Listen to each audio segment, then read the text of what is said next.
റിയാസ് സഖാവ് ഒരു തുറന്ന വാഹനത്തിൽ യാത്ര ചെയ്ത് ഇങ്ങനെ നഴ്സുമാരുടെ സമരപ്പന്തലിന് പിടികൂടി വരുമ്പോൾ ഒരു സമരമാണല്ലോ, തൊഴിലാളികളാണല്ലോ, അധ്വാനിക്കുന്ന വർഗമാണല്ലോ.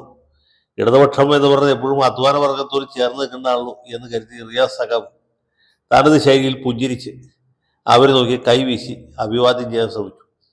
ഇത് കണ്ട് നഴ്സുമാർ പ്രകോപിതരായി. അവർക്ക് റിയാസ് ആരാണെന്നോ അദ്ദേഹം മുഖ്യമന്ത്രിയുടെ മകളെ കിട്ടിയ ആളാണെന്നോ ഒന്നും അറിയില്ല. കാരണം നഴ്സുമാരില്ലേ, അവർക്ക് രാഷ്ട്രീയ പരിജ്ഞാനം താരതമ്യേന കുറവാണ്, ലോകപരിചയം തന്നെ കുറവാണ്. അവർക്ക് ആകെ ആശുപത്രി പരിചയം മാത്രം.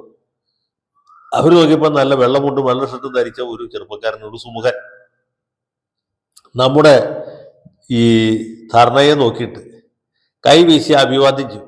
മിക്കവാറും ആശുപത്രിക്കാരുടെ വല്ല ഏജന്റും ആയിരിക്കും, അല്ലെങ്കിൽ പിണയാളായിരിക്കും എന്ന് ധരിച്ച് ഇവർ ഈ പിണറായി വിജയന്റെ മരുമകനെ മുക്തകണ്ഠം കൂവി എന്നുള്ളതാണ്.